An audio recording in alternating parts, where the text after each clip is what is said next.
ಅಂದ್ರೆ ರಾಜ್ಯದ ಮೂಲ BJP ಕಾರ್ಯಕರ್ತರು ನಿಷ್ಠಾವಂತ ಕಾರ್ಯಕರ್ತರು ಏನು ತಮ್ಮ ಪ್ರಾಣ ಕೊಳ್ಳಾಕತ್ತಾರೆ.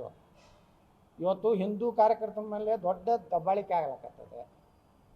ಸುಮ್ಮನೆ ಕೇಸ್ ಹಾಕ್ಲಕತ್ತಾರೆ. ಇವತ್ತು ನಮ್ಮ BJP ಕಾರ್ಯಕರ್ತರು ಭಯಪಟ್ಟು ಹೊರಗೆ ಬರೋ ಪರಿಸ್ಥಿತಿ ಇಲ್ಲ. ನೀವಿದ್ರೆ ಅಲ್ಲಿ ಹಲ್ಕಿಸ್ಕೋತ ಅವ್ರು ನೋಡ ನೀವು ಕೆಲಸ ಅವ್ರು ಮಾಡ್ಕೊತೀವಿ. ನಾ ಅಂತೂ ಎಲ್ಲಿ ಹೋಗ್ಯಲ್ಲ. ನಾ ಸಿದ್ದರಾಮಯ್ಯನವ್ರ ಮುಖ ಬರೀ ವಿಧಾನಸಭಾದಾಗ ಅಟ್ಟೆ ನೋಡೀನಿ.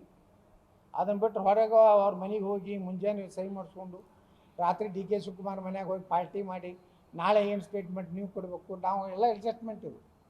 ನೀವು ನನಗೆ ಬಾಯಿಗೆ ಬೇದಂಗೆ ಬೈರಿ, ಹುಚ್ಚಂದಲ್ಲಿ ಬೈರಿ. ಮೊನ್ನೆ ನಾ ಹೇಳಿಬಿಟ್ಟಿಲ್ಲ, ನನ್ನ ಬಳಿ ವಿಡಿಯೋ ಇಟ್ಟೀನಿ. ಈ DK ನಾನು ಅಂತ ವಿಜಯೇಂದ್ರನಾಗ ಹಲ್ಕ ಸಿಡಿಗಳು ಇಡುವುದಿಲ್ಲ. ನಾನು ಇವ್ರು ಸಹಿ ಮಾಡಿಸ್ಕೊಂಡಿದ್ದು, ಅವನ ಜೊತೆ ಹಲ್ಟಿ ಹೊಡಿದ್ದು ಎಲ್ಲ ನಾನು ಫೋಟೋ ವಿಡಿಯೋ ತೆಗೆದಿಟ್ಟಿನಿ. ಹೈಕಮಾಂಡದವ್ರು ನೋಡ್ಬೇಕು, ಹೈಕಮಾಂಡದವ್ರು ವಿಚಾರ ಮಾಡ್ಬೇಕ್ರಿ. ಹೈಕಮಾಂಡದವ್ರು ಹಿಂಗೆ ಬಿಟ್ಟರೆ ಭ್ರಷ್ಟಾಚಾರ ಎಲ್ಲ ಯತ್ನಾಳ ಪಕ್ಷ ವಿರೋಧಿಗೆ ಮಾತಾಡೋಣ ಹೊರಗೆ ಹಾಕ್ರಿ.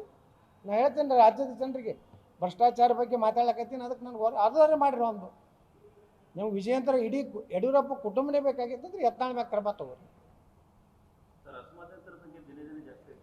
ಹೆಚ್ಚಿದೆ, 90% ಇದೆ ರೀ. ತಾಕತ್ತಿಲ್ಲ ಕೆಲವೊಂದು MLAಗಳಿಗೆ ಎಲ್ಲ ನನಗೆ ಹೇಳ್ತಾರೆ.